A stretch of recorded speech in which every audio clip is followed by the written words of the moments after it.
gente, beleza? Estamos começando mais uma aula aqui do nosso curso introdutório. Hoje estamos recebendo aqui o Luiz Paulo para ajudar a gente nessa primeira aula sobre Estado e classe. Primeiro, agradecer sua disponibilidade, Luiz Paulo. Falar que metade desse curso você que está ajudando. Você que trouxe o professor Edilson para o partido. E foi você que também fez a ponte com o Luiz Monta, né? Que foram os dois professores avançados. Então, eu já agradecer você aí por ter feito essa ponte e também foi o cara que filiou o professor Edilson. Sempre quando eu falo que o professor Edilson era do PSOL esquerdista, o povo não acredita. Depois você conta essa história para o pessoal. Se tiver então, o tempo, o Luiz Paulo já terminou o mestrado, né, em Ciências Sociais? Isso. Eu sou graduado, né, em Ciências Sociais aqui pela Federal de Uberlândia, mestrado também. Minha orientação do mestrado foi o professor Edilson, que me orientou. E ao longo da trajetória na graduação, no mestrado, atuei no DCE, na UJS, né, e também depois na pós-graduação, pela PG, na NPG também participando de alguns congressos. Então, aí tem uma longa história aí com o JS também. É um prazer sempre voltar a casa, né? É sempre bom. Só relembrando, gente, para já passar a bola de vez aí para você, às 3h40 a gente acaba, 20 minutos, meia horinha de intervalo, às 4 a gente volta para as perguntas no e-mail que eu vou deixar aqui, beleza? Vou deixar você tocar aí o barco. Aí eu tô aqui escutando, qualquer problema eu te aciono aqui, tá? Deixa eu só... meu microfone. Eu já só vou abrir aqui o slide, porque eu não sou tão jovem quanto muita gente que está assistindo a aula, né? Mas... tá, beleza.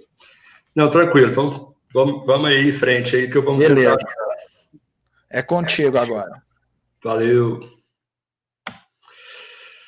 Então, né, primeiro agradecer aqui ao Rafael, ao pessoal da Direção Nacional da UJS, que fez o convite aqui para poder ajudar, né, a fazer uma exposição. Não vai ser bem uma aula, porque eu acho que ainda eu preciso também avançar muito nesses estudos, mas eu quero dar uma contribuição aqui para ajudar quem está começando, né, a ler sobre o marxismo, sobre essas questões, ajudar aqui a gente ter um pensamento, né, introdutório, uma base sobre o que Marx, o que os marxistas, o que nós, né, da UJS, do PCdoB, pensamos a respeito disso, né? Então, como já disse, a minha formação é em Ciências Sociais, sou professor de Sociologia, por formação, não estou atuando na área, hoje eu atuo na assessoria do professor Edilson, que é vereador aqui na cidade de Uberlândia, e os meus estudos nas ciências sociais têm a ver muito com Estado, classe. A minha monografia foi sobre a ditadura do proletariado, uma discussão bibliográfica. O mestrado foi mais sobre política pública, tem a ver com a organização dos trabalhadores, de catadores, mas aí dá para dialogar bastante com essa ideia de Estado e classe, né? Eu fiz uma apresentação aqui, bem básica, né, para a gente poder ir discutindo. Essa interação virtual ela é meio tensa, né, porque não tem como a gente fazer o bate-bola, mas eu acho que nas perguntas a gente pode avançar nisso. Então, basicamente, o material bibliográfico que eu utilizei foi a apostila, né, do Curso Nacional de Formação de Introdução, o SIM. Inclusive, eu já dei essa aula, dei uma aula nesse tema aqui em Uberlândia, então já tenho uma certa familiaridade, né? Então, vamos lá, eu vou começar aqui pelos slides, né, mas eu não vou me apegar nos slides, e aí eu vou tentar fazer umas discussões a partir de alguns pontos, né, do que eu separei do material, e também no final eu vou apresentar umas bibliografias, né, para que vocês possam aprofundar, entender melhor essa questão. Mas eu acho que antes de tudo, eu acho que nas primeiras aulas, né, alguns professores devem ter falado isso com vocês.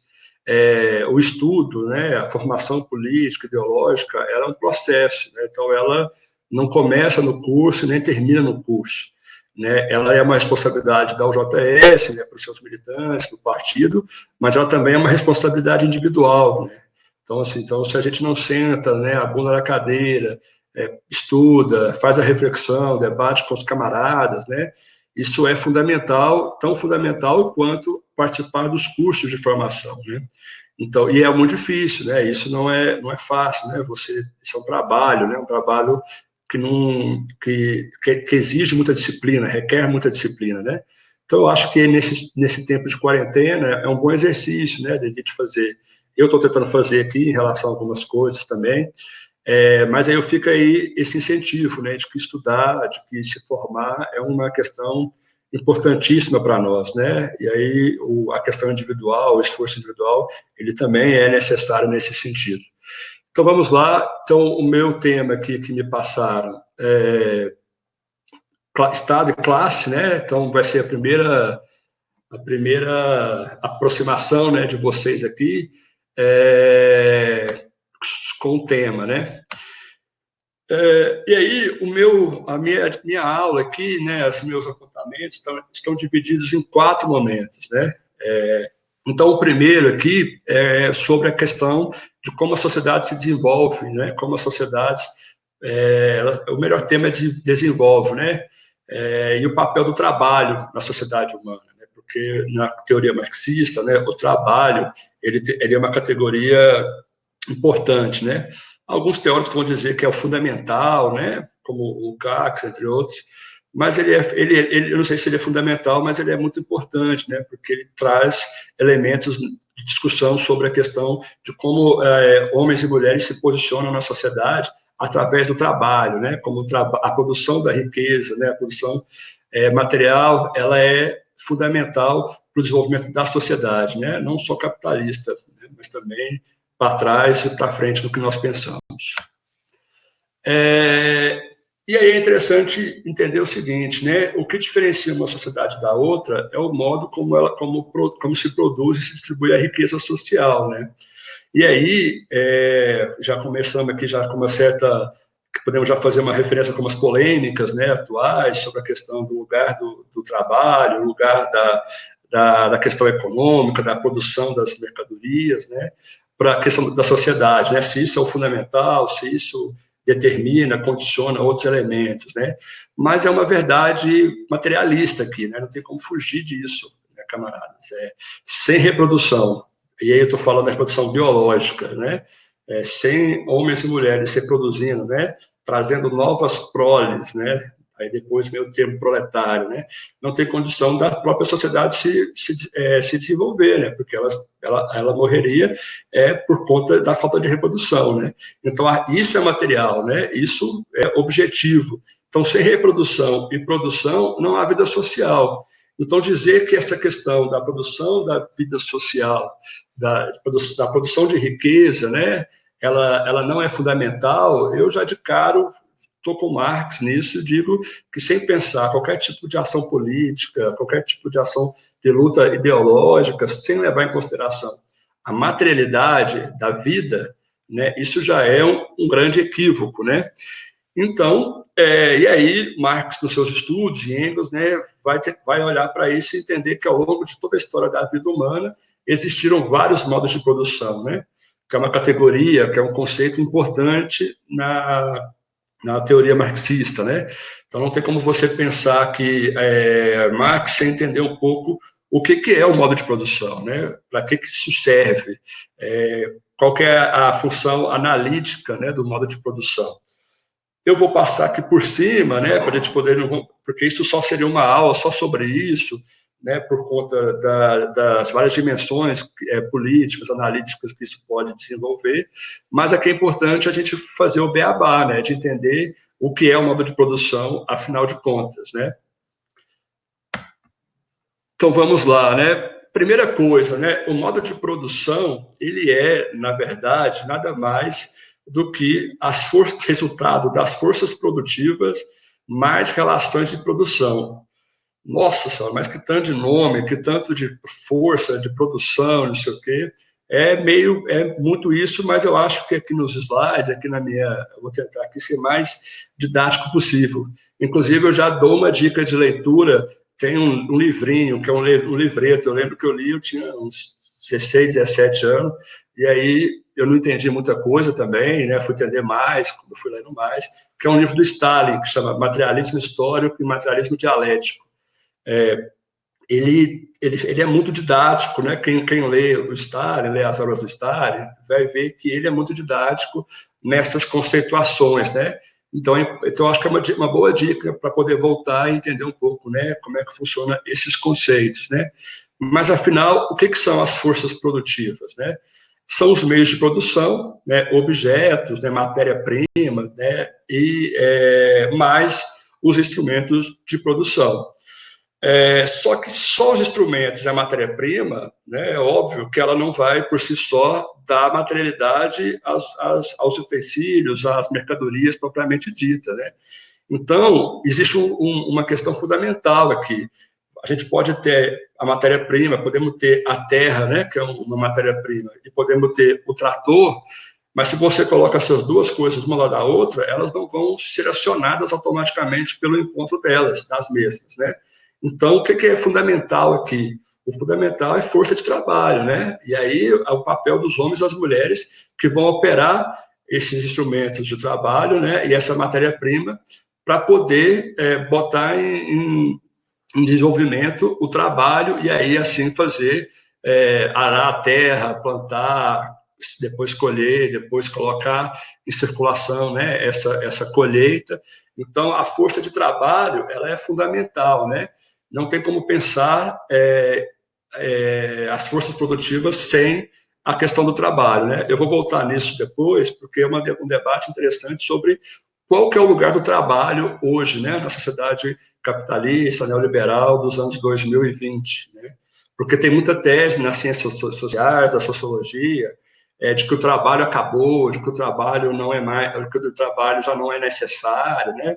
Isso aí são teses liberais, neoliberais, pós-modernas, inclusive, né, de que tentam rebaixar o lugar do trabalho e dos trabalhadores, né, na sociedade. Então, é isso, né? Então, os objetos de produção, matéria-prima, mais instrumentos de produção formam os meios de produção. Quando você coloca a força de trabalho nisso, forma, então, as forças produtivas, né? Que são a soma de todos esses elementos necessários que homens e mulheres possam produzir e sobreviver, né? Então, acho que está claro essa questão. Para formar a ideia de modo de produção, né, o modo de produção como conceito geral, nós temos que ter também relações sociais de produção, né, que é como os homens e mulheres organizam o trabalho, né, e a vida em sociedade a partir das relações de produção, né. Então, os seres humanos não conseguem sobreviver sem se relacionarem com outros seres humanos, né. O trabalho, ele é parte disso, né, ele é fundamental nesse sentido. Então, para produzir, nós precisamos estabelecer relações que são chamadas relações de produção. Então, eu sou um professor, eu boto a minha força de trabalho, né, para vender, seja para o Estado, né, no sentido do municipal ao federal, ou para empresas privadas de educação. A partir disso, eu vou estabelecendo relações, né? A mesma coisa com o pedreiro, a mesma coisa com o médico, né? Então, essas são relações de produção. E aí existem vários tipos de relações de produção, né? Uma que é baseada na coletividade, e tudo isso que eu estou falando, pessoal, tem que entender que eu estou partindo de uma leitura marxista, né? Das obras do Marx, né?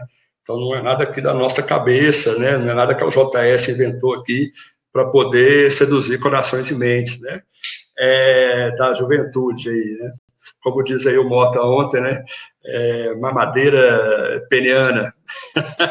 Mas é isso, né? Então, existem dois tipos de relações sociais de produção. Uma baseada na coletividade, né? Uma análise que o Marx faz, inclusive, do que ele vai chamar de comunismo primitivo, né? E o socialismo moderno, né? E a outra assentada na exploração, né? De uma classe sobre a outra, né? Então, você vai ter, de um lado, nessa questão da coletividade, os meios de produção pertencentes, né, às classes trabalhadoras, né, a classe trabalhadora, e a outra pertencente, né, nessa questão da exploração, pertencente ao pequeno grupo que não trabalha, mas vive do trabalho alheio, né? Então, eu acho que, basicamente, isso, sobre esses dois conceitos aqui, que vão formar o modo de produção, né?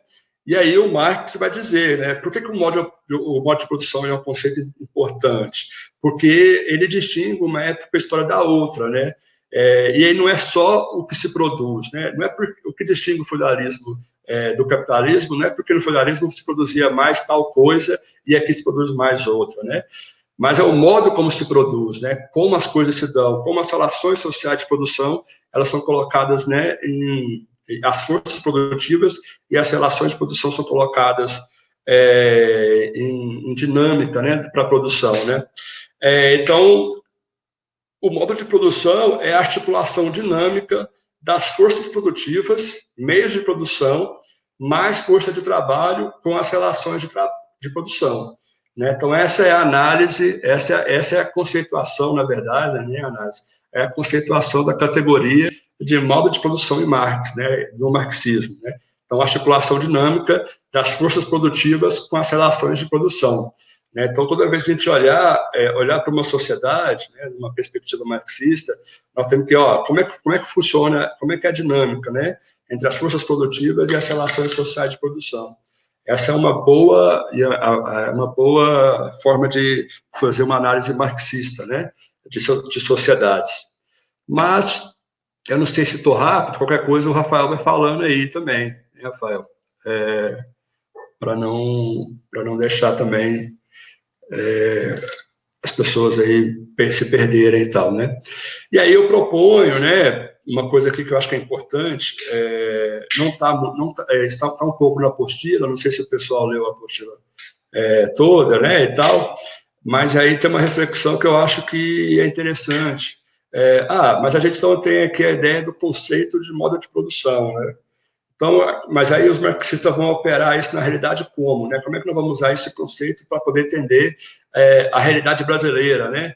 Aí, então quer dizer, como é que funcionam as forças produtivas no Brasil, mais as relações sociais de produção, né? Isso é uma operação que o Marx faz, né? E aí que eu acho que é interessante, que inclusive deixar claro que o Marx, ao contrário do que dizem aí algumas cartilhas, né? O Marx não tem um método indutivo. Eu acho que isso é muito restrito. Isso não dá conta do pensamento dialético, materialista que o Marx, né, e o Engels têm, né, de falar que o pensamento é meramente indutivo. Eu acho que a operação que o Marx e Engels fazem, né, essa operação teórica e metodológica, é o seguinte, né, ele parte do empírico, ou seja, no caso do Marx, ele está analisando a sociedade capitalista da Inglaterra, né, especificamente, do século XIX. Ele está olhando para aquilo, para tentar entender aquelas dinâmicas, né, de como funciona a sociedade, e aí depois ele parte para o geral. A partir desse entendimento de como funciona a sociedade inglesa, o capitalismo inglês, né, que no século XIX é o capitalismo que mais desenvolvido, né, é o país onde o capitalismo praticamente surge, né, na realidade. A partir disso, ele faz uma teoria geral, né? Que aí nós estamos falando de modo de produção, que são categorias gerais. Só que depois ele faz um movimento, e aí porque tem a ver, inclusive, com uma prática, com como é que eu posso dizer? Tem a ver com uma posição política do Marx, né? Ele não quer parar só na categoria geral, ele quer, a partir disso, inclusive, incidir sobre a realidade, né? Então, ele retorna ao empírico no sentido de falar o seguinte, olha, então, a partir disso, nós podemos fazer isso, pensar aquilo, e aí tem a ver com, inclusive tem muito a ver com a opção política, né, que nós vamos ver mais para frente aqui, que o Marx, né, os marxistas fazem de tentar, de buscar e construir um outro tipo de sociedade, né? Então, por isso que ele volta ao empírico, porque ele quer agir sobre esse empírico também, né? A teoria também serve para isso. Mais para frente, né, o Gramsci, o comunista italiano, né, que é importante dizer que as pessoas sempre esquecem, né, que o Gramsci era um comunista, um dirigente do Partido Comunista Italiano, né, que foi o maior partido comunista da Europa, que o Gramsci vai chamar de teoria da praxis, né, que aí é a teoria e prática agindo dialeticamente na realidade, né. Então é importante dizer isso, né, Marx nunca foi um cara do gabinete, né, nem o Engels, né, foram caras que tiveram piquetes, organização de trabalhadores, né, então sempre agiram também no sentido de botar em prática aquilo que eles estavam pensando e contribuindo, né. Beleza, né? Então, um exemplo é esse, né? Eles estudaram, né, o modo de produção capitalista para entender a dinâmica do desenvolvimento das sociedades humanas. e então construir uma análise que desse conta da situação concreta. E aí Marx e Engels é aquilo, eles não ficam nessa onda de vamos pensar aqui como vai ser, não sei o quê, esses idealismos, né? Para ele, a questão da dinâmica concreta da realidade, né? Por isso que Marx é materialista, né? Por isso que a dialética do Marx é materialista, por isso que ela rompe com a dialética hegeliana, né? Então, essa questão da ação concreta, da própria dinâmica da sociedade é importante, né? Assim, outro conceito fundamental em Marx, resgatado por Althusser, e aí, mais para frente, no curso, né, quando vocês tiverem acesso, ontem mesmo o Rafael estava falando aqui, o pessoal da JS, no avançado, fez uma aula com o Luiz Gerardo Mota, que é um alceriano, camarada do partido também, uma boa aula ontem. E aí, essa questão aqui é importante, porque ela foi resgatada para o Althusser, já estava em Marx, isso já estava presente no 18 Brumário, já estava presente essa ideia de formação social, né? A formação social é como se apresenta o modo de produção na realidade concreta, né? Então, na verdade, quando a gente faz a análise, né, sobre a questão, sobre o Brasil, não estou falando sobre o modo de produção brasileiro, estou falando da formação social brasileira, né? Que é como se apresenta o modo de produção na realidade concreta no Brasil, né? O que isso quer dizer? Qual que é o impacto disso, né? A ideia de que não existe uma escada evolutiva, né? Marx não apesar do Marx, inclusive, dele ter dedicado, né, o Capital, parece que tem uma história dessa, que ele tentou, ele chegou a falar com Darwin, né, de que ele queria dedicar o Capital ao Darwin, aí parece que o Darwin recuou, tem umas histórias dessa, porque o Engels e o Marx estudaram muito essa questão do evolucionismo, né? Essas correntes antropológicas, isso está muito presente, principalmente nas obras do Engels. Então, eles são muito a referência teórica também daquela época, né? O darwinismo e tudo mais. Mas o Marx não é um darwinista. O Marx não acredita numa escada evolutiva de que um modo de produção passa para outro, né, de uma forma assim gradual gradual, com tranquilidade, subindo uma escada. Muito pelo contrário, isso aí é uma análise que a gente chama de mecanicista, né, do Marx. Eu acho que é interessante, porque essa ideia de formação social, inclusive, ela combate isso. Na verdade, a formação social brasileira, né, assim como outras formações sociais, se a gente analisar, nós ainda encontramos resquícios de outros modos de produção ainda no século XXI. Eu vou dar um exemplo aqui que está escrito, né? Então, não é um ou outro caso de fazendas que são de donos de latifúndio que são presos, processados por terem trabalhadores em condições análogas de escravidão, né? E aí eu dei aqui também outro exemplo, conversando aqui com a Alecilda, sobre a questão do trabalho doméstico, né? Até a regulamentação do trabalho doméstico, a maioria dos casos, né, de trabalho doméstico, eles estavam ligados praticamente aquela questão, uma patroa branca, geralmente, rica, ela pega uma menina, né, do interior do norte, do nordeste, do interiorzão, traz essa menina para sua casa, não paga nada para ela, só dá o alimento, a casa, e a menina vira praticamente, é uma serviçal, né? O nome é esse, né? É uma serviçal. Então, assim, você pode dizer que existe um modo de produção capitalista puro, íntegro, como pensou Marx, né, no Brasil, ou até mesmo nos Estados Unidos, né? Não, né, porque a formação social ela é mais complexa, ela é mais contraditória, né? Então é isso, eu acho que gastar um bom tempo nessa questão é bom para a gente poder evitar mecanicismos aí nessas análises sobre como as sociedades se organizam, né? E aí também tem debates, né? Que eu acho que, inclusive, amanhã, vocês vão poder fazer melhor com o Diogo, eu acho que é o Diogo que vai dar aula amanhã, sobre o capitalismo na própria Inglaterra, ele aconteceu de forma pura, de uma hora para outra, né? Existem gradações, existe transição, tem uma categoria que o PCdoB, que o Partido Recupera, dos anos 80, com o João Amazonas, que, inclusive, eu acho que é uma categoria que vocês vão ter que estudar mais para frente, é a categoria de transição, né? As mudanças sociais, as transformações, elas não se dão da noite por dia. É óbvio, né, como diria o Lenin, quando ele está analisando a Revolução Russa, tem um dia que vale por 10 anos, né, mas isso tem a ver com a dinâmica da conjuntura política, né, tem a ver com a conjuntura da luta social, da luta de classe, né? Mas é isso. Então, para resgatar aqui, para ficar claro, né, essa questão da formação social, né? Então, a formação social é como se apresenta na realidade concreta o modo de produção, né? Então, para entender um pouco isso. Beber uma água.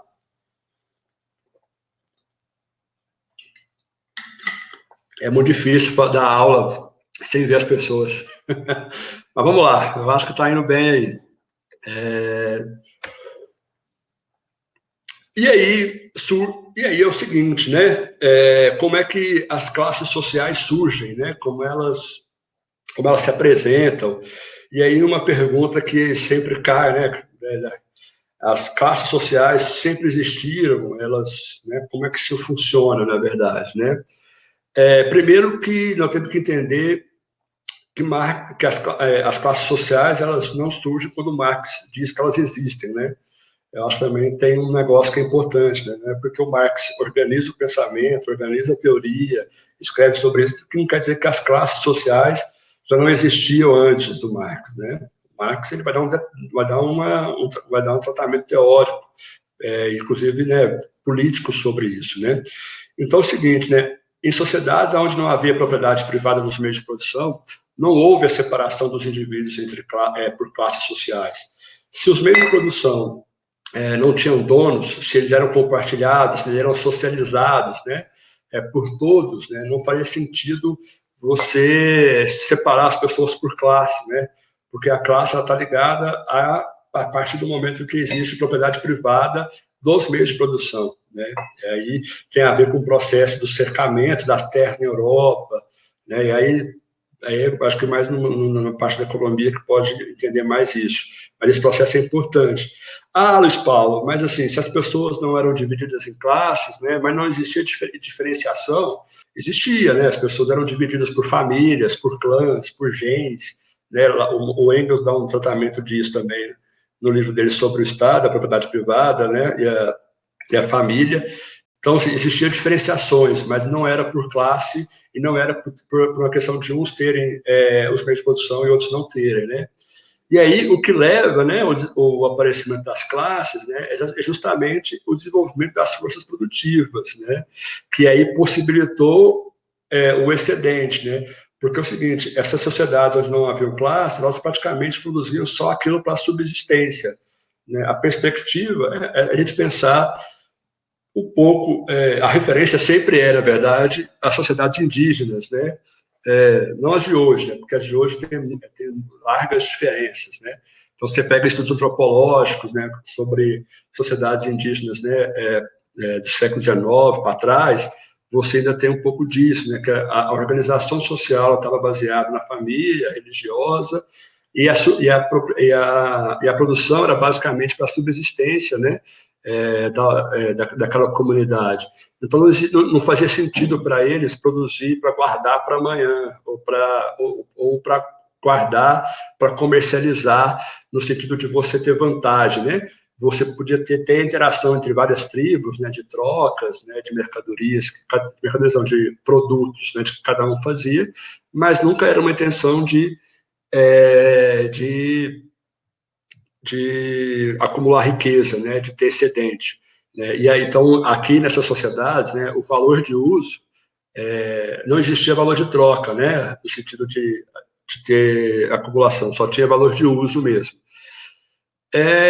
Então, criaram-se assim as condições para que alguns seres humanos, né, se apartassem do trabalho produtivo e passassem a sobreviver do trabalho alheio, né? Então, nesse momento, a gente entende o seguinte, né? A perspectiva se você começa a acumular excedente, você começa a fazer uso, mercantilizar esse excedente, então você para de trabalhar e começa a organizar esse comércio e a partir daí você começa a explorar a sobreviver do trabalho do outro, né? Então, a partir desse momento, as classes vão se diferenciando por esse lugar, né? De ter ou não ter os meios de produção em suas mãos, né? E aí é o seguinte, aí é categórico, né, para nós. Os detentores do meio de produção, eles vivem da exploração do trabalho alheio, né? Então, não tem outra, assim. O Dória não é um trabalhador. O Dória, que fala que dorme 3 horas por dia, ele pode não dormir 3 horas por dia, mas não está trabalhando, não está produzindo a riqueza, né? Ele não produz a riqueza. Eu acho que é isso. Então, um pouco dessa questão do início das classes sociais, né? E isso tem a ver, mais para frente eu vou dizer, mas já para adiantar, isso tem a ver com o surgimento do Estado, né? Por isso que essa aula é conjunta, né? Pensar Estado e classe separada é mais difícil porque elas surgem no mesmo momento, né? Porque o Estado, vamos ver um pouco lá na frente, já para dar um spoiler aqui para vocês, tem a ver com a ideia de segurança, de assegurar que aqueles que têm os meios de produção continuem detendo os meios de produção, né? Então, eu acho que, em termos didáticos, pensar classe e pensar Estado conjunto é acertado, né? Não dá para poder fazer isso separado, né? Então, é o seguinte, né? Então, as classes sociais nem sempre existiram, né? Então, sociedades onde não havia propriedade privada, não havia classes sociais, né? Isso é tranquilo, de a gente entender. E aí, como nós estamos falando de possibilidade histórica, né, de construção do que, e aí não é nem tentar adivinhar o que é o futuro, o devir, né, e tal. Mas se elas já não existiram antes, também nada está acertado de que elas vão existir para sempre, né? Eu acho que isso também é importante, né? Até porque o fim último, né, do comunismo, né, de uma ideia de uma sociedade comunista, né, é o fim das classes sociais e fim do Estado, né? Então, as classes, elas estão ligadas a determinadas fases do desenvolvimento da produção social, né? Inclusive, quando a gente aprofunda quando a gente aprofunda o estudo sobre classes sociais, né, sobre a origem e fim das classes sociais, a gente vai ver ao longo da história que várias classes sociais vão deixando de existir, né? Elas deixam de existir porque elas não cumprem mais nenhum tipo de papel no desenvolvimento da sociedade, né? Então elas vão deixando, né? Vão virando resquícios, né? Então, para entender que até para entender um pouco da historicidade, né? Das classes. Vamos lá.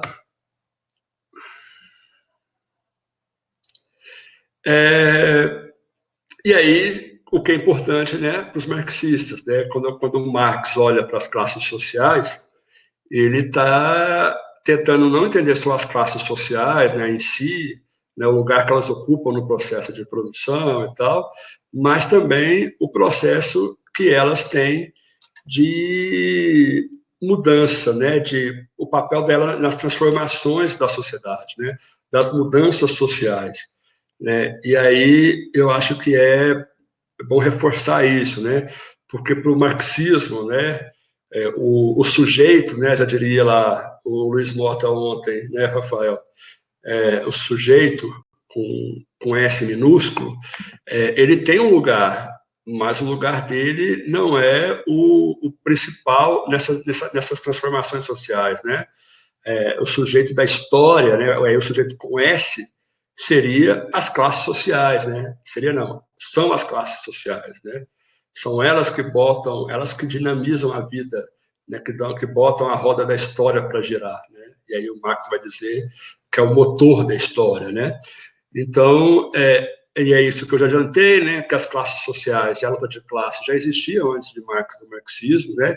E eu estou pensando nas sociedades que já existem propriedade privada, né? Porque aí eu estou falando que Marx teoriza aquilo que ele está avaliando, né, da sociedade capitalista e até o feudalismo, né, e até o feudalismo. Mas foram Marx e Engels que descortinaram a ciência, que possibilitou não somente elaborar esses conceitos, mas também apontar as condições de organização da classe trabalhadora, né, ou do proletariado, que era o termo usado na época, para iniciarmos a transição ao socialismo, né? Porque se as classes, a burguesia foi fundamental no processo de derrota do feudalismo, né, e ascensão do capitalismo, então isso quer dizer o quê? Que a burguesia já teve um papel revolucionário na sociedade, né? A burguesia já cumpriu um papel progressista, né, em um momento histórico, né? Eu acho que isso é importante também refletir, pensar, né? Então, quer dizer que nós, né, eles estão apontando que também existe possibilidade de uma classe, né, a classe trabalhadora, os trabalhadores, o proletariado, o operariado, né, e aí vários nomes aí que podemos dar, a gente pode discutir isso lá na frente depois, também pode cumprir um papel de pôr fim ao capitalismo, né, e aí ele vai dizer por quê lá na frente, né. Então, desse modo, né, aí para Marx e Engels é tranquilo, né? As classes elas se organizam para defender e manter os seus interesses, né? E aí cada classe vai ter os seus interesses, vai ter as suas demandas particulares e muitas vezes vão ser contraditórias em relação à outra, né? E pode ser inclusive que uma classe se alie à outra contra uma, né? Então vamos dar um exemplo aqui da Revolução Russa, onde você via uma aliança, né? Houve uma aliança entre os camponeses pobres, né? Os camponeses que eram praticamente servos, né? Porque a Rússia era praticamente feudal, né? A modernização russa estava no seu começo, em 1917.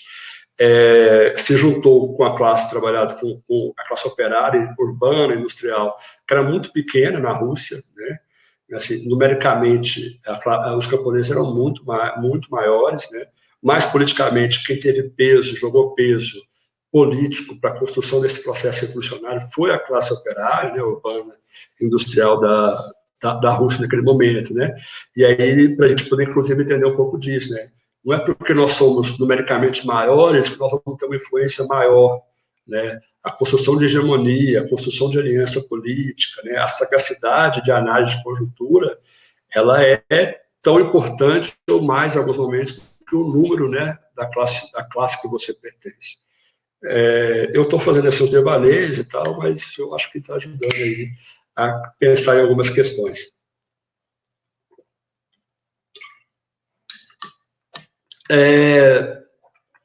Então é o seguinte, né? Então, para nós, comunistas, marxistas, socialistas, em alguma medida, as mudanças não se dão de forma automática, né? Elas não existe um grau evolutivo, né? Não existe um toque no seu coração, no meu coração, que vai me despertar, que vai nada disso, né? Não é automático, né? Não é espontâneo nesse nível, né? Não se dá automaticamente, né, pelo gradual desenvolvimento das forças produtivas, né? Não é porque uma força produtiva ela se desenvolve rápido, né? E, geralmente as forças produtivas se desenvolvem mais rápido que as relações sociais de produção, que ela já vai passar para um outro grau de organização, para um outro modo de produção, né? Isso é uma leitura mecanicista, né? E aí o que vai ajudar, o que vai contribuir decisivamente para essas mudanças é através da luta política organizada, né, dos trabalhadores ou da classe, né, ou das classes sociais. Elas que vão impulsionar isso, elas que vão acelerar esse processo, né, de alguma forma. Então, é importante aí deixar claro para vocês. E aí, nós temos aqui o glorioso Manifesto Comunista, né, que a gente, toda vez que a gente lê o manifesto, a gente descobre coisas novas, né? É realmente assim, uma obra, na minha opinião, fenomenal. Eu lembro que no meu curso de Ciências Sociais, tinha os professores que falavam, não, Edilson, e aí estou falando de gente que é antimarxista mesmo, né? Falava que é um panfletário, um panfleto, não sei o quê. É porque a pessoa realmente leu de forma enviesada, né? Não conseguiu compreender. Eu tenho aqui uma edição da Boitempo, né? Essa edição aqui, uma edição muito boa e tal. Tem vários textos introdutórios, vários comentadores, né? A Boitempo é uma editora, né? Que ela praticamente detém o monopólio, né? dos livros, né, de Marx, Engels, aqui dos marxistas, né, mas eu tenho aqui as minhas restrições, né, a Boitempo, mas para o bem ou para o mal é a editora que publica, né, e essas edições deles são boas, né, elas não são ruins, a tradução é muito boa e tal, e eu recomendo muito esse aqui, que tem vários textos aqui interessantes para poder fazer inclusive uma introdução ao manifesto. Mas eu acho que a primeira coisa que você tem que fazer é ler o manifesto. E aí, ler o manifesto toda vez que for possível, porque ali tem elementos interessantes para pensar a questão de como é que funciona, como é que o Marx começa os seus trabalhos, inicia os trabalhos para pensar a questão do modo de produção, como é que ele analisa as classes sociais. Aqui tem também umas questões interessantes sobre a família, né? E aí o Marx faz uma crítica à família burguesa, não porque o Marx quer acabar com a família burguesa, é porque a família burguesa é hipócrita, né? Relega as mulheres a um papel secundário, né? Então, assim, aqui tem elementos de análise assim, poderosíssimos, é um negócio que eu acho que toda vez que tiver condição é bom voltar e dar uma lida, porque é fundamental, né? E aí, a grande citação do Marx aqui, né, do Engels, que foi os dois que escreveram, né? Acho que foi a primeira obra, não tenho certeza, que eles escreveram em conjunto, foi a pedido da Associação Internacional dos Trabalhadores, né, a primeira internacional, que inclusive dá uma aula também aqui separada, né, pelas disputas, né, entre Marx e Engels contra os anarquistas. Então, é um negócio, assim, inclusive, interessante de ler, de entender um pouco essa leitura, essa disputa, né, sobre a primeira internacional. E é o primeiro livro que eles escrevem em conjunto, né? E aí tem essa frase, citação importante para entender o lugar da luta de classes, né, na teoria marxista. Até os nossos dias, a história da sociedade humana tem sido a história da luta de classes, homens livres e escravos, patrícios e plebeus, barões e servos, uma palavra, opressores e oprimidos, em constante oposição. Né? A luta de classe é o motor da história, né? E aqui, acho que tem aqui um asterístico aqui importante no que o Marx vai dizer, eu já anunciei para trás, que aí o Marx está falando da história, de toda a história humana, da história da escrita, né? Então, sociedades, né, onde não tinha história escrita, que as sociedades ditas primitivas, né, essas sociedades, né, indígenas e tal, você não pode falar que existia luta de classe porque não havia classes, porque não havia separação entre o trabalhador e os meios de produção, né? Então, ele está falando aqui, basicamente, de quando surge o Estado e as classes sociais, né? Então, é isso aí. Eu sempre gosto de botar uma imagenzinha aí comunista aí, que é legal. Sou dessa estética ainda, né, Rafael? Vamos lá. E aí tem uma questão que eu acho que é fundamental, que eu tenho aqui a apostila do terceiro nível do curso do partido, que fala um pouco disso. Aliás, fala muito, e eu pude assistir a aula do Bonicoro em 2017. Bonicoro, quem não sabe, é um quadro do partido, né, que faleceu recentemente. Era aí um grande intelectual do partido, e aí ele me deu essa aula, eu participei da aula de Estado em Classe, uma aula assim fascinante. Foi uma grande perda para o partido, né, para a Fundação Maurício Bois, aí a morte do nosso camarada.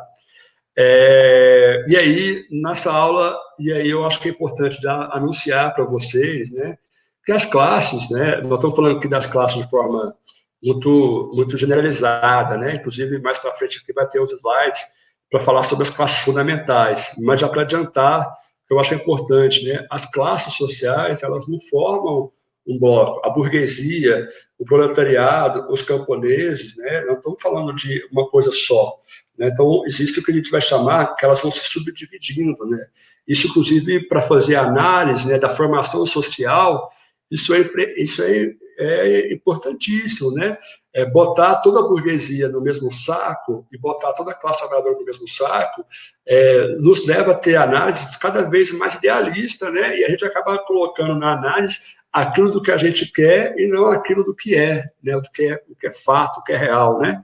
O que é concreto, né, como já diria o Lenin. Então, as classes não formam esses blocos monolíticos, né? Cada uma delas se subdivide em camadas e frações. Então, a gramática, né, vamos dizer assim, a gramática marxista fala muito em fração de classe, né? Então, vamos olhar a burguesia. Então, a burguesia, né, tem uma fração que ela é uma fração bancária, né, que é uma fração ligada aos bancos, tem uma fração agrária, que é ligada ao campo, ao latifúndio, uma fração industrial, né? Então, e aí nós temos que analisar, né, quais são o lugar na economia dessas frações de classe, né? E dentro dessas frações de classe, quem é hegemônico, né? Qual é a fração que organiza as demais na luta dos seus interesses, né? A mesma coisa a classe trabalhadora, né? O proletariado, né? Esse proletariado, né, do século XIX, que vive em grande parte, né, em parques industriais imensos, fábricas, né, bairros fábricas, cidades fábricas, o caso de macacão azul, tudo isso é a dinâmica do capitalismo dissolveu isso de uma forma. Não que eu não estou falando que não exista, eu estou falando que tem mais coisas sobre isso, né?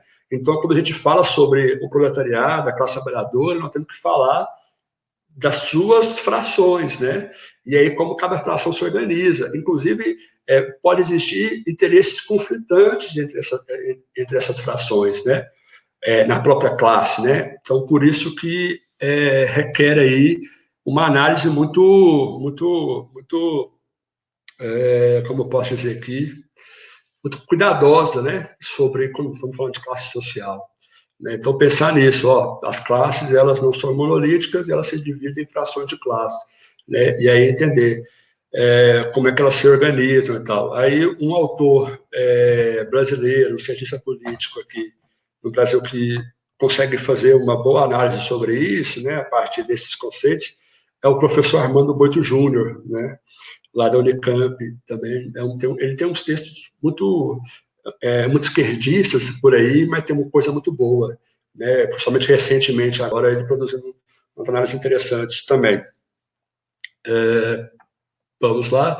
Botei o Lane aqui porque o Lane também, ele também nunca foi muito, nunca tratou a classe como uma coisa só, né? A classe também é mais do que ela também tem as suas subdivisões, né? Acho que isso que é interessante dizer aqui. Vamos lá, nós temos aí ainda um tempinho, né? Eu acho que ainda estou avançando aqui, está tranquilo. A segunda parte aqui, que me coube nesse minifúndio aqui desse curso, é sobre as classes fundamentais no capitalismo, né? Que já meio que enunciei isso, né, faz pouco tempo aqui. Então, está lá na nossa apostila, né? Inclusive, tem uma questão que eu acho que era boa a gente fazer uma revisão e tal, porque na apostila fala que a burguesia nasce, assim, e o proletariado nascem em conjunto com o capitalismo. Na verdade, não, né? A burguesia ela tem uma origem, acho que anterior, né? Pelas minhas leituras, à própria classe, ao próprio operariado, a classe operária, né? Existiam trabalhadores, mas não existia essa classe operária, industrial, né, como a gente entende agora. Até porque a burguesia foi a classe que derrotou, né, que pôs fim ao feudalismo, né? Então, o feudalismo cria, inclusive, né, a burguesia, assim como o capitalismo cria o proletariado, né, a classe trabalhadora, né, que inclusive tem como missão histórica, eu diria, né? Eu nem sei se é um bom conceito, né? Missão histórica é um negócio muito do devir, muito teleológico, né, no sentido de que tem um fim. Não é por aí, né? A gente não pode pensar por aí. Mas as contradições, né, do feudalismo fez surgir a burguesia, né? E aí foi a burguesia que aliadas com outras classes, inclusive com setores, né, de trabalhadores manuais, fabris, né, que trabalhavam artesãos, puseram fim ao feudalismo, né? E aí instauraram a modernidade, tudo isso que a gente conhece hoje, né? Então a história da classe dominante no capitalismo se inicia ainda no feudalismo, né? Comerciantes, proprietários de oficinas, né, que viviam nos burgos, o que se tornaria logo em seguida, né, a cidade, né? Não como a gente conhece hoje, mas as cidades, né, já deixariam de existir, né, os feudos, os burgos, para se tornar cidades, né, mais pujantes, com mais comércio, com mais vida urbana, tudo isso, né? Toda essa transformação veloz que o capitalismo fez no século XIX, né? Inclusive, o manifesto pode ser entendido como uma ode, né, à modernidade capitalista, né? No sentido assim, de ver como o capitalismo, né, destruiu rapidamente, né, tudo aquilo que era tradicional, tudo aquilo que era dado como se não tivesse fim, né? Então, para ver a força, né, a pujança do capitalismo nesse sentido, esse processo, né, que o capitalismo faz. O Ocidente vai chamar isso de civilizatório, né, mas nem sei se nós não podemos defender isso, porque destruiu muitas coisas aí nesse processo, né, e trouxe muitas coisas importantes também, né. Assim, que acumulavam riquezas, né, nesses burgos, né, mas ainda não detinham o poder político, né. A burguesia já era um poder econômico forte, né, nesse processo, nessa transição, né, onde o novo não nasceu e o velho está para morrer, né. E aí, quando ela se organiza enquanto classe, quando ela se organiza politicamente, e aí através, né, de vários tipos de organizações naquele período, ela vai por fim, né, de fato, ao feudalismo, né. Então podemos definir a burguesia como a classe que detém os meios de produção, né, e por isso compra o trabalho do proletariado, extraindo dele mais-valia, né. Aí é um dos conceitos importantes que eu acho que o Diogo vai falar um pouco amanhã, mas eu também vou falar um pouco dele aqui mais para frente, né, dessa questão da mais-valia, de como é que a burguesia explora, né, a classe trabalhadora. É óbvio que tem umas dinâmicas hoje aí que nós temos que dar conta também mais para frente.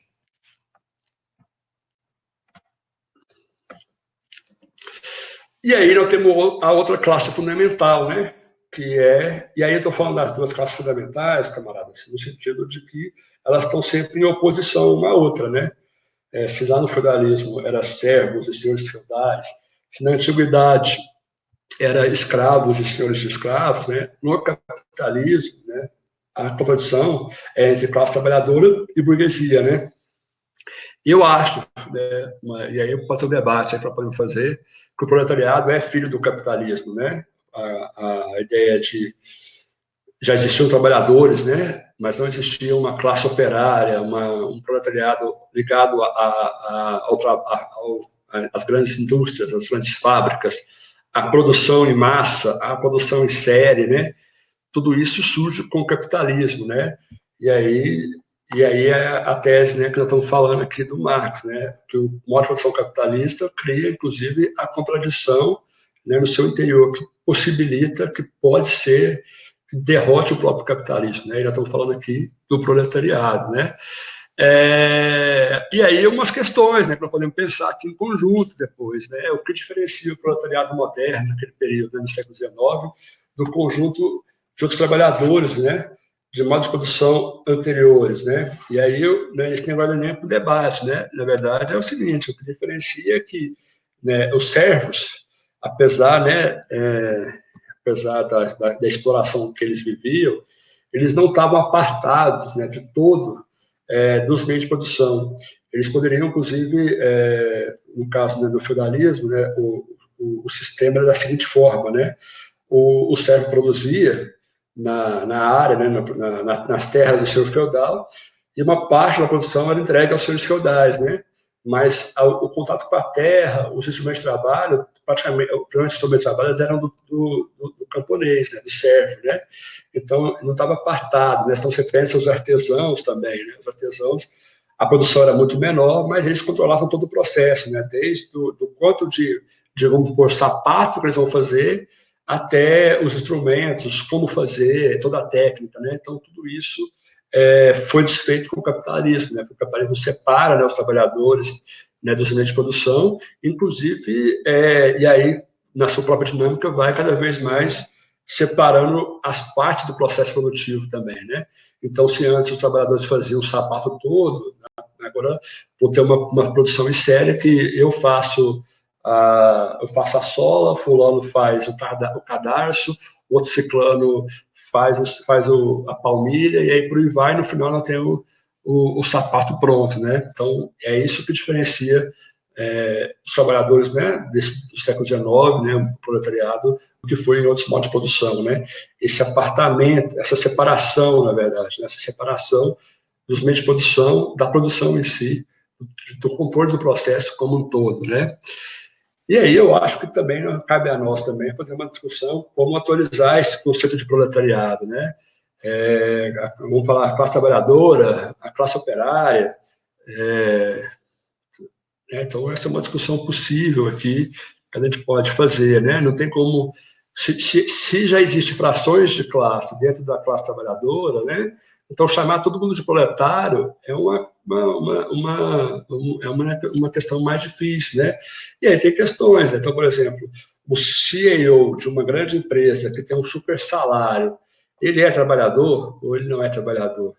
Uai, se o critério for possuir os meios de produção, ele não tem os meios de produção, ele é um gestor do capital. Então, ele é um trabalhador, mas ele tem uma questão, ele tem um super salário, ele tem uma vida que é muito diferente da vida, por exemplo, dos meus camaradas que trabalharam na Sadia aqui em Uberlândia, que ganham 2 salários, né, 2,5 salários, né, no máximo, pegam ônibus e tal, né? Então, essas diferenças também elas contam, né? E aí eu quero citar o Lênin aqui para poder ajudar a pensar nisso, né? Porque quando o Lênin vai falar sobre a questão da classe, né, ele aponta 4 questões aqui que é importante, que eu anotei aqui para entender o lugar, né, desses sujeitos, né, na produção, né, no processo, né, aonde ele estaria como classe social, né? Primeiro, o Lênin vai falar que é pelo lugar que ele ocupa no sistema de produção historicamente definido, né? Então, o que isso quer dizer? É o lugar que ele ocupa. Então, o CEO ele ocupa esse processo de produção historicamente definido, ele ocupa um lugar de trabalhador porque ele não possui os meios de produção. Mas só isso não basta para falar que ele é um trabalhador, ele é da classe operária, né? A segunda questão é a relação com os meios de produção, proprietário ou não, continua na mesma, né? E aí, pelo seu papel na organização social do trabalho, aí já dá uma diferença. Você não pode, esse gestor do capital, ele ocupa um lugar diferenciado do trabalhador fabril, do trabalhador do chão de fábrica, porque ele, hierarquicamente, ele está num nível superior dentro das condições do capitalismo, né? Então, você não pode tratar ele como um trabalhador fabril, um trabalhador, né, manual, né, braçal praticamente. Até porque esses interesses aqui dele vão ser diferentes do trabalhador braçal, né, trabalhador manual. Acho que o manual é melhor. E aí, e pelo modo de obtenção e pelas dimensões do porte da riqueza social que dispõe, né? Então, e aí a sociologia, agora a sociologia mais contemporânea vai dar conta disso, né? Tem umas confusões, né, de você confundir lugar da posição com renda e tal. Mas nesse caso aqui que eu estou falando do CEO, ele é um trabalhador, mas ele é um trabalhador de outro nível, né, de outro sentido, porque inclusive ele pode acabar sendo, na verdade, na verdade, historicamente está provado que esses trabalhadores, né, esses CEOs, eles na verdade acabam ocupando um papel de proteger o sistema, né? Eles acabam, na verdade, eles estão no meio do caminho entre os trabalhadores e os donos do meio de produção de fato, né? Então eles acabam agindo em defesa dos seus superiores, né? E aí a questão é como ganhá-los, né? Essa era uma discussão, por exemplo, na Revolução Russa com a burocracia estatal, né? A burocracia do Estado, né, czarista, ela tinha o domínio do conhecimento técnico, né, de como fazer o Estado funcionar. Como é que faz? A gente manda todo mundo embora, mata todo mundo, fuzila, ou a gente absorve, de alguma forma, as demandas dessas camadas, dessas frações da classe trabalhadora, para ganhá-las para o nosso projeto político, né? E aí, por aí vai. Eu acho que é isso, né? Sobre a questão do proletariado, e acho que dá para a gente discutir isso também na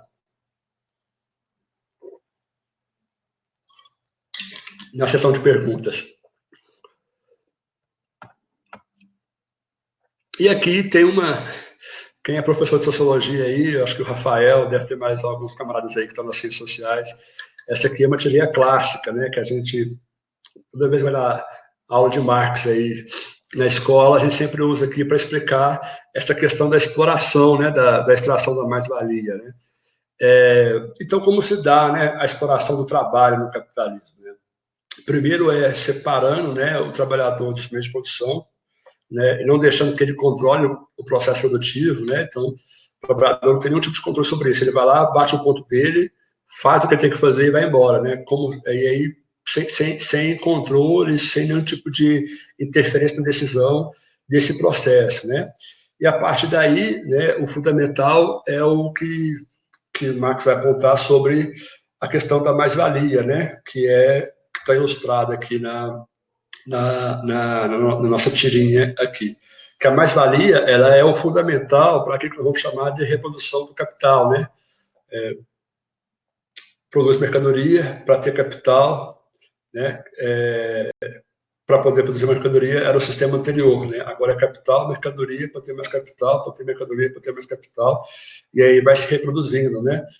E aí tem uma questão interessante, né? Então, assim, a questão do trabalho, né? Que aí a mais-valia é importante para entender isso. A mais-valia, ela é importante, né? Ela é necessária para a reprodução do capital. Sem ela, não tem condição de ter reprodução do capital. Então, o que eu quero dizer com isso? Sem força de trabalho, sem gente, sem eu, vocês aí, fazendo algum tipo de trabalho, não há possibilidade de ter reprodução do capital, a não ser que nós estamos falando aqui do capital fictício, né? Estamos falando aí do capital financeiro. Mas esse aí é o que o Lenin vai chamar depois lá de capital parasitário, né? Que é um grande problema, inclusive, para o capitalismo hoje, né? Hoje, grande parte, né, da rentabilidade do capital está nesse capital fictício, nesse capital financeiro e não no capital produtivo, né? Inclusive, por isso as crises são cada vez mais, elas já são cíclicas, né? Marx vai dizer isso lá no Capital, que as crises são cíclicas, porque elas são sempre crises, né, de produção, de rentabilidade do capital, mas aí o problema é exatamente isso, que essas crises elas eram esparçadas antes. Aí uma leitura que eu tenho com o acentuado grau de financiarização da economia, essas crises estão cada vez mais curtas, né? Então, 2008 foi a última grande crise do capital. Eu lembro que, quando eu era mais novo, lá em 98, teve uma grande crise também, né? Então, essas crises estão cada vez menos tempo, né, entre elas, né? E aí o capital sempre se salva, e aí o Estado tem um papel, inclusive, para salvar, né, o capital, nesse sentido, para garantir esses interesses. E aí é um pouco disso, né? Então, entender que, mas os robôs podem fazer não sei o quê. Tudo bem, mas quem faz os robôs? Mas tem um robô para fazer um robô. Tudo bem, mas quem programa o robô? E a gente pode até discutir, podemos diminuir de 20 mil para 100 trabalhadores uma empresa, mas sempre vai ter alguém para, no mínimo, apertar o botão para fazer a máquina girar. Né? E aí não tem jeito, né, camarada? Por isso que esse processo de contradição do capitalismo é um negócio bizarro, né? Que as forças produtivas elas aceleram num grau, né, elas avançam num grau, né, de socialização, né, das forças produtivas, mas ao mesmo tempo ela gera uma pobreza, desemprego muito grande, né? Então tá aqui, né, a tirinha, não vou ler a tirinha porque eu acho que não faz muito sentido ler aqui para vocês, mas aqui está falando desse processo, né, desse processo de extração de mais-valia, de que na verdade quem paga quem recebe, né, quem paga o salário de quem nesse processo, são os trabalhadores que estão pagando, né, para o capitalista nesse processo. Acho que ficou claro um pouco isso aqui, mas se não ficou, a gente vai discutindo aí no restante aí. Então, né, desses processos todos, acho que é interessante aqui, até para poder pensar um pouco como é que se dá a luta política, a luta das classes, né? E aí Marx, né, e vai pensar que tem 3 níveis, né, de lutas, né, das classes, né, de luta das classes. E aí depende, né, todas as classes sociais, elas fazem essas 3 lutas, né. Aqui não é algo exclusivo da classe operária, da classe trabalhadora, né. Aqui estou pensando numa generalização da teoria mesmo, né. Então, a primeira luta é a luta econômica, né? É o primeiro nível da luta de classe, no qual surge e se desenvolve a solidariedade de classe, né? Porque na constante organização e aproximação dos trabalhadores, né? ou de outras classes, e aí que a gente vai juntando os nossos interesses, né, e a parte dos nossos interesses imediatos, né, econômicos, né. Quando a gente fala interesse imediato, é o interesse econômico, né, aquilo, no caso dos trabalhadores, melhores salários, melhores garantias, melhores condições de trabalho, e por aí vai, né. Nele despontam as primeiras formas de organização, os sindicatos, cuja luta se limita ao objetivo de conseguir melhores condições de venda da força de trabalho. Luiz Paulo, o sindicato pode fazer mais do que isso? Pode. Né? Se o sindicato for um sindicato revolucionário, além de ele lutar por melhores condições de trabalho, ele vai ter, inclusive, uma atuação política, né? Mas, numa regra geral, os sindicatos, principalmente nesses momentos agora que a gente está vivendo, a principal bandeira deles é defender essas pautas econômicas e os direitos, né, mais elementares dos trabalhadores. Né? Mas o sindicato, acho que o Lênin falava isso, né, que o sindicato pode ser uma escola, né, de aprendizado, de luta dos trabalhadores. Né? E aí, eu acho que, no caso do sindicato, não só o sindicato, mas, por exemplo, hoje a gente pode pensar que as associações de bairros, né, pode ser uma experiência importante, né, de organização dos trabalhadores, né? E aí não é luta econômica, é luta por melhores condições do bairro, né? Por aí vai, né? Então, isso também pode ser um bom instrumento para aglutinar pessoas, né? Aglutinar indivíduos aí para organizar para uma atuação política, né? Passando aqui para a segunda luta, nós temos a luta ideológica, né? A luta por uma outra visão de mundo, por construção de uma visão de mundo própria, né? Da classe. E a ideologia também é um negócio que podemos aí fazer vários debates. Ontem, na aula que eu assisti do Mota, ele falou um pouco sobre isso, na perspectiva altusseriana, mas, assim, rapidamente, quando Marx utiliza o conceito de ideologia, é um conceito negativo, né? Porque, para Marx, ideologia quer dizer falseamento da realidade, né? Como a realidade ela não se mostra como ela é. Né? Então, seria a sociedade, a ideologia, ela coloca um véu em cima da sociedade que muda, né, de fato, o que ela é. Então, para o Marx, a ideologia tem essa questão negativa. Né? E aí, os marxistas vão trabalhar tanto com essa posição, mas eu acho que aqui nós estamos falando muito sobre uma concepção do Lenin, né? E aí tem um pouco do Gramsci também, né? A gente entende que a ideologia é concepção de mundo, né? De determinada classe social, né? Então, toda classe social, ela tem uma ideologia, né? Ela tem uma concepção de mundo própria, né? E aí, nós temos a nossa concepção, a nossa ideologia, né? Nossa concepção de mundo, ela quer dizer o quê? Nosso objetivo é libertar a classe explorada da ideologia dominante, né? De modo que ela adquira consciência de seus interesses históricos universais, né? E aí nós estamos falando de uma ideologia que requer, uma visão de mundo que requer espírito coletivo, fim, né, das opressões, das explorações de uma forma geral. Né? Então, a luta ideológica é importante. E como é que se faz a luta ideológica, Paulo? A ideológica se dá através disso que nós estamos fazendo aqui, né? Formação política, né, também ajuda nessa construção da luta ideológica, porque o que eu estou falando com vocês pode chegar em outros camaradas, né? Nós vamos convencer outros camaradas, ganhar corações e mentes, ajuda a reforçar o sentimento, inclusive, de coletividade, de luta política em conjunto entre nós. Eu estou aqui no Uberlândia, Minas Gerais, nós temos aqui camaradas aqui do Brasil todo, né? Então, olha a força, né, da nossa ideologia, né, de botar nós aqui e um processo aqui em conjunto, né? A questão dos jornais, né, a televisão, que mais? As redes sociais hoje, né, tem um papel ideológico importante. O problema é que eles não estão nas nossas mãos, né, no sentido de que a gente não consegue propagar a nossa concepção de mundo, né? O Marx vai dizer, né, que a ideologia, que a consciência, né, dominante de determinada sociedade é a consciência da classe dominante, né? Então, nós aqui, nós somos, na verdade, meio párias, né? Nós estamos aqui meio por fora, disputando, né? Tentando fazer essa luta de tentar entrar,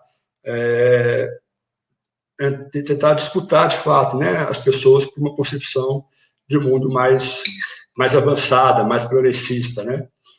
Acho que é um pouco disso, mas eu acho que lá na frente, depois também, vocês vão conseguir fazer uma boa discussão sobre essa questão, mas é só para já adiantar, né? E aí tem a luta política, né? Que aí é um grau mais sofisticado, porque nós estamos falando já de pessoas, né, de sujeitos organizados, né? Já para a construção de organizados através de um programa político ou não, né, ou de uma plataforma política, que vai atuar para que a sua perspectiva ela chegue ao poder, né? Então, esse é o principal nível da luta de classes, né? Que aí é aquilo que a burguesia conseguiu fazer, né? Quando derrubou o feudalismo. Tinha o poder econômico e aí foi disputar o poder político, né? Que, de fato, organiza, né, a sociedade. Nela se coloca a questão do poder político, né? Essa luta passa por vários estágios, sendo que o estágio superior é a luta revolucionária pelo poder político, cujo principal instrumento é o partido político, né? E aí nós estamos falando do Partido Comunista, aqui no nosso caso, né? O PCdoB é o instrumento, né, nosso, né, dos setores avançados, da classe trabalhadora, da juventude, da inteligência, dos intelectuais, que se organiza para poder disputar o poder político, né? Então, o Lenin tem uma frase, né, que é importante, assim, que inclusive causa medo, né, nas pessoas que não conhecem a teoria, né, não conhecem o marxismo-leninismo, porque pensa que tem uma visão diferente de poder para nós, né? Fora o poder, tudo é ilusão, porque é muito simples, camaradas. As transformações que nós queremos, as transformações que nós pensamos para a sociedade, ela não vai se dar por uma ciranda. Sinto muito aí. Se alguém está achando que fazer ciranda, abaixo-assinado é importante, essas coisas, mas isso não é disputa real de poder, né? E essa visão negativa de poder tem a ver com uma ideologia da própria classe dominante de dizer, olha, o poder não é legal, o poder corrompe, mas eles não abrem mão de ter o poder nas suas mãos, né? Então, o comunista que não quer o poder não é comunista, é outra coisa, né? Então, porque as pessoas vão morrer, as pessoas já morrem, independentemente da nossa vontade, né? Então, acho que tem que ter essa clareza aqui, né? Não estou falando aqui, não gravem isso aqui falando que eu quero que as pessoas morram. Algumas, né, mas não todas aí, nesse processo. Mas acho que é importante dizer isso, né, que nós não temos um problema com o poder político, nós, inclusive, queremos ele. Acho que isso é importante dizer, inclusive, para vocês que são mais jovens, para, inclusive, a gente conseguir já romper essa ideia de que é problema estar nos lugares de poder, né? Eu acho que quando os comunistas, o JS, estão nos lugares de decisão política, que nem é basicamente decisão de poder, né, o poder mesmo é o Estado, né, a gente vê a diferença que nós fazemos, inclusive, né? Então, eu acho que isso é interessante da gente poder sempre ressaltar. Está acabando, gente. Acho que eu tenho mais 40 minutos, 47 minutos, mas vai dar tempo, porque a última parte é mais rápida e tal, e a gente consegue depois abrir. Se brincar, vai até um pouco antes. Acho que está indo bem aí, né? Está indo bem aí, né, Rafael? Está ótimo. Tem mais 20 minutos. Beleza. 29 minutos.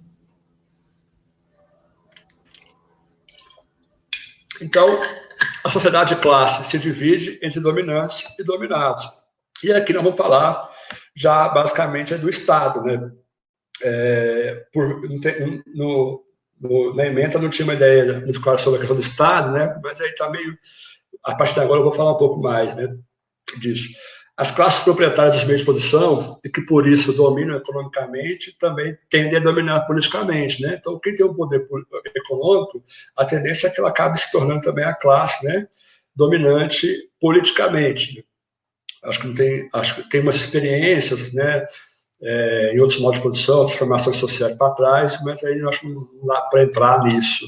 Mas é possível ter, né, em alguma medida, essa questão. Mas no caso atual, no capitalismo contemporâneo, desde de Marx, quem domina economicamente domina politicamente, né? O Estado torna-se necessário a partir do surgimento das classes sociais, que eu já tinha falado um pouco, né?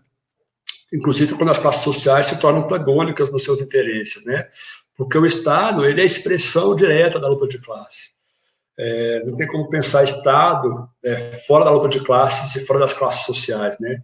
Porque o Estado nasceu para defender os interesses dos proprietários face à ameaça representada pelos trabalhadores, né?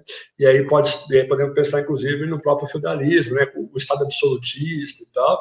E aí, junto com a Igreja, ele tinha um poder para reforçar a nobreza e o próprio clero em detrimento das classes trabalhadoras, seja a burguesia surgente ou os servos, né? E no caso do capitalismo, estou falando aqui da defesa da burguesia por parte do Estado em detrimento dos trabalhadores, né? Então, aqui aí é uma visão, tem uma crítica aí, né, que o pessoal faz. É óbvio que tem uns elementos interessantes que te apontar. É óbvio que é uma leitura instrumentalista do Estado, né? Que o Estado é um instrumento, né? Mas o Estado é mais do que isso, né? E Marx vai dizer isso mais na frente, né? Eu vou depois aqui citar outras obras em que ele dá um refinamento sobre essa questão do Estado. Mas nós não podemos negar essa característica de classe do Estado, né? Porque se a gente negar isso, a gente vai estar, inclusive, falando, não, então é possível que fazer reforma, melhorar, não sei o quê. O Estado é um instrumento de classe, mas ele é mais do que isso também. Então, assim, então acho que em outros níveis pode explorar isso melhor, mas eu vou falar um pouco também de um livro que pode ajudar também a pensar isso, né? Então, para exercer essa dominação política sobre o conjunto da sociedade, elas dispõem de um instrumento especial, né? E esse instrumento é o Estado, né? E aí tudo que o Estado carrega. O Estado carrega a questão da força, né, também, e também do convencimento, né? Isso é mais moderno. Marx não conseguiu ver o Estado como mais grande, né, que vai fazer essa leitura. Ele coberto de consenso, né, que ele vai buscar consenso também, além da repressão. Mas, em última instância, é sempre a repressão, né? E aí, o que é também importante apontar para os camaradas é que o Marx não teve uma obra sobre o Estado, né? Não tem uma teoria do Estado acabada e tal. Isso não é um demérito do Marx, né? Porque também acho que ele tinha um projeto de escrever sobre isso, mas acabou que não deu tempo. Mas em toda a sua obra tem questões importantes sobre o Estado, né? Que vai ser desenvolvida pelo Lênin, pelo Gramsci, pelo Althusser, por Lanzas e outros marxistas, né? Então o Estado é o Estado, né? Que para citar o Gramsci, o Engels, desculpa, é o Estado da classe economicamente dominante, assim como o Estado antigo foi o Estado dos possuidores de escravos, para manter subjugados esses escravos, assim também o Estado feudal foi o órgão da nobreza para manter submetidos os servos. O Estado representativo moderno é um instrumento para a exploração do trabalho assalariado pelo capital. Mas se o Estado é isso, então por que os comunistas atuam e tal? É muito simples, camaradas. Em momentos de maior repressão, em momentos, né, de maior controle sobre os trabalhadores, as trabalhadoras, a atuação nossa fica mais difícil, né? Então, mesmo com o Estado sendo, em última instância, isso, o Estado democrático ele é mais favorável do que o Estado autoritário, né? E por aí vai. Né? Então, assim, o Estado é um instrumento de dominação e opressão de uma classe sobre a outra. Por isso, Marx vai dizer que o Estado é essencialmente uma ditadura de classe, né? E eu acho que isso é importante, porque, inclusive, o Marx vai ser utilizado da expressão de que nós temos que organizar a ditadura do proletariado, né? Porque a existência do Estado, ele sempre é, na verdade, uma ditadura de uma classe sobre outra, mesmo que ela seja democrática. Mesmo que a gente tenha atuações melhores condições de atuar democrática, ela não deixa de ser uma ditadura para a maioria da população, que não fica sem acesso a condições de trabalho mais humanas, né, melhores, na verdade, a morte, né, dos nossos jovens, da periferia, né, tudo isso também, isso mostra um pouco dessa face ditatorial do Estado, né, e aí não tem a ver com essas teses mais novas aí sobre necropolítica, né, essas coisas que estão aparecendo agora, né, é mais do que isso, na minha opinião, né, são elementos do Estado, os aparelhos de repressão visando manter a ordem, os tribunais, são elementos do Estado, os aparelhos de repressão, que visam manter a ordem, né, que eu falei antes. Então, aí é o Exército, as prisões, os tribunais, esse aparato jurídico, político, né, também compõe o Estado, né, os governos e os parlamentos dos diferentes níveis. Então, aqui, o Estado, né, ele não é um só, né, existem sobre várias formas, né, vários tipos de Estados.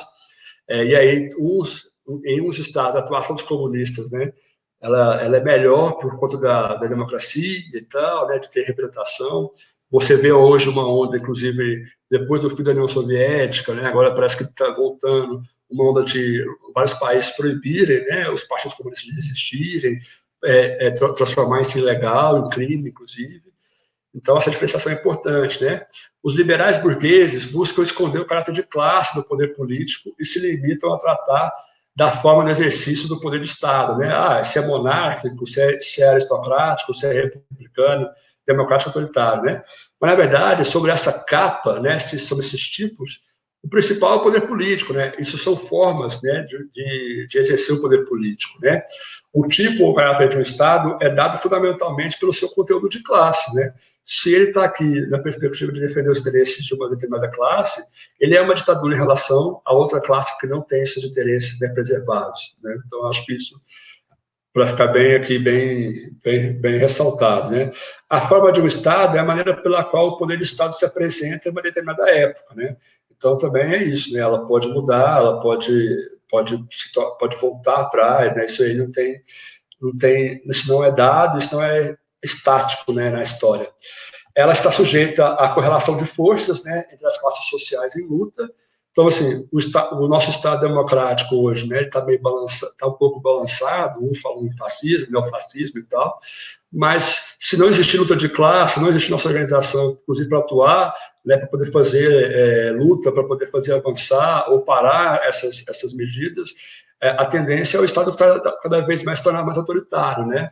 Então, a luta política ela é importante nesse sentido, né? As formas de Estado mudam mais rápido que o seu conteúdo, porque o seu conteúdo ele vai ser sempre classista, né? Ele vai ser sempre de classe. E aí tem umas questões aqui sobre o Estado burguês do Brasil. Aqui eu acho que aí é uma aula assim, que tem que ser só para entender um pouco da formação social brasileira, né? Eu peguei aqui da própria apostila, né, os exemplos, né, das configurações do Estado burguês, né, do Brasil, e aqui acho que ficou faltando lá colocar o Estado Novo em 1930, né? Ali, inclusive, alguns teóricos vão dizer que se inicia de fato, né, um Estado burguês no Brasil, porque antes era um Estado corporativista, oligárquico, essas confusões todas, né? E aí, aqui, por fim, eu coloco aqui no 85, né? Será que essa nova democracia, esse pacto democrático, né, com a Constituição de 89, ele continua até hoje ou ele foi rompido de alguma forma com o golpe de 2016, né? Eu tendo a entender que hoje nós estamos em um outro processo, né? Inclusive, a partir do golpe, todo aquele pacto, né, que tirava em torno da Constituição de 88, foi 89, 88, ela se rompe, né? Porque, inclusive, é a Constituição que vai ser atacada, né? Inclusive nos direitos previdenciários, trabalhistas, né? E tudo mais, né? Então, para mim, essa questão já para mim terminou em 2016 com o golpe, né? Eu vou deixar aqui também, depois eu posso passar para o, não sei se vocês estão vendo, vou passar aqui para o Rafael, um livro para falar sobre, um bom livro, vários estudos aqui de um professor da Unicamp, da ciência política, o Décio Sais, né, que também é um otseriano, que é importante no Brasil. Ele escreveu vários textos, artigos aqui sobre o Estado burguês, sobre democracia, Estado, e é muito didático, é muito bom, conteúdo assim excelente para entender essa questão do Estado, do Estado burguês no Brasil, entender, inclusive, tem um texto aqui sobre a diferenciação que ele fez na época do plebiscito sobre os tipos de governo, né? Monarquia, parlamentarismo e presidencialismo, ele tem um texto aqui sobre isso, eu recomendo, é da Unicamp, você deve achar isso em PDF aí, perdido aí no mundo, mas é uma boa indicação desse site. Por fim, aqui, já para ir para o final, não menos importante, né, mas aí eu acho que vai dar tempo, né, de terminar, a questão do povo brasileiro e seu papel na história, né? Se aqui, obviamente, né, as classes sociais existem, né? As classes sociais elas estão nesse momento atual estão em dinâmica política, né? De luta pelos seus interesses, né? E aí tem umas coisas que eu acho que é importante. Isso não estava muito claro na apostila, então eu dei uma pensada comigo mesmo aqui. E aí eu acho que tem uma coisa que, inclusive como professor de sociologia, eu vejo muito isso na escola, inclusive com o EJA, a ideia de que existe um Brasil muito pacífico, uma ideia de que no Brasil as conquistas, né, que tivemos, as mudanças sociais que tivemos, elas foram todas feitas com base em acordos por cima, em que a classe trabalhadora não teve papel nenhum, coisas parecidas, né? Eu acho que nós temos que mostrar para o nosso povo, muito pelo contrário, né, que nossa história é repleta, né, de mártires, de heróis, heroínas, que deram, né, da nossa classe, né, que deram seu sangue, que deram, né, construíram aí possibilidades de mudança, né.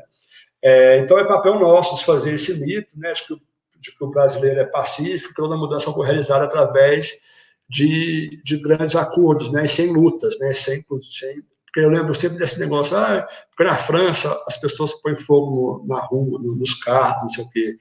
Bem, é outro processo, é outra construção e tal, mas isso não quer dizer que não exista luta, né? E aí, ao longo da nossa história, né, foram grandes eixos, né, foram esses eixos aqui de luta, né, que moveram os brasileiros e as brasileiras, né? Liberdade, nós estamos falando aqui da escravidão, né, da luta dos negros e negras, né, pelo fim da escravidão, democracia, independência, direitos sociais, e a que nós defendemos, a luta pelo socialismo, né? E aí eu poderia enumerar várias lutas nossas, né, dos brasileiros aqui, né? Temos a Confederação dos Tamoios, que foi uma grande articulação dos indígenas, né, contra a colonização portuguesa, a resistência contra a escravidão dos indígenas, né, a luta dos quilombos, Zumbi do Palmares, tem a expulsão dos holandeses, né, também, que é um momento assim, de identificação, de construção da ideia do nacional, né, também que a gente também defende isso, né. A independência do Brasil é esse processo, a proclamação da República também contou com o apoio, né, dos trabalhadores, dos setores progressistas daquele período.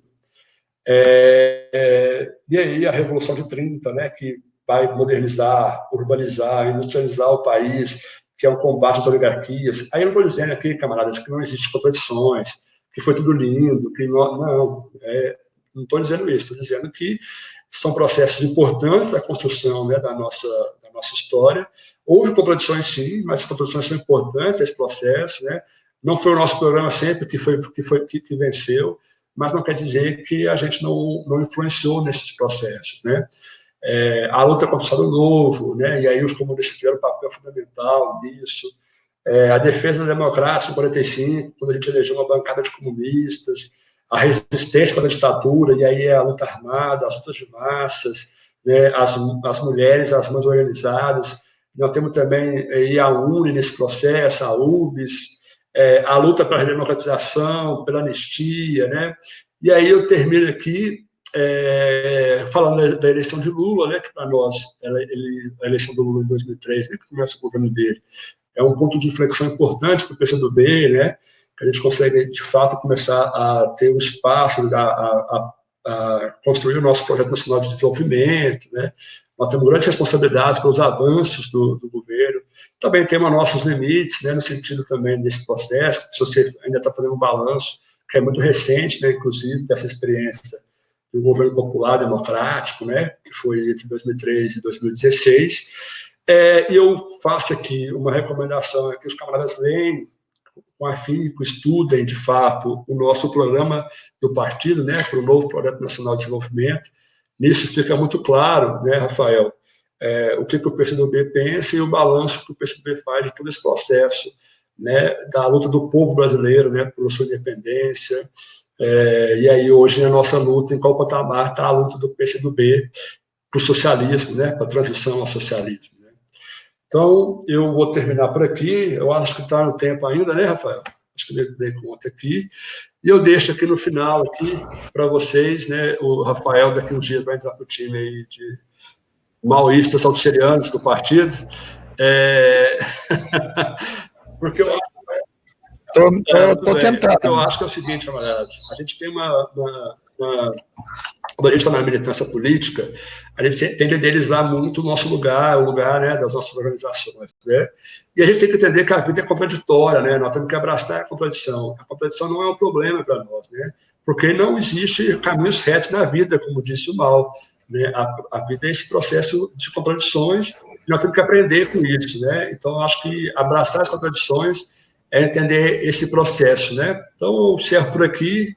Espero ter ajudado aí os camaradas, espero ter sido tenha contribuído, e aí a gente volta aí para as questões daqui a pouco. Obrigado. Boa, Luiz Paulo, muito obrigado. Muito boa a aula aqui. Eita, peraí, que eu estou tentando montar uns podcasts aqui, cara.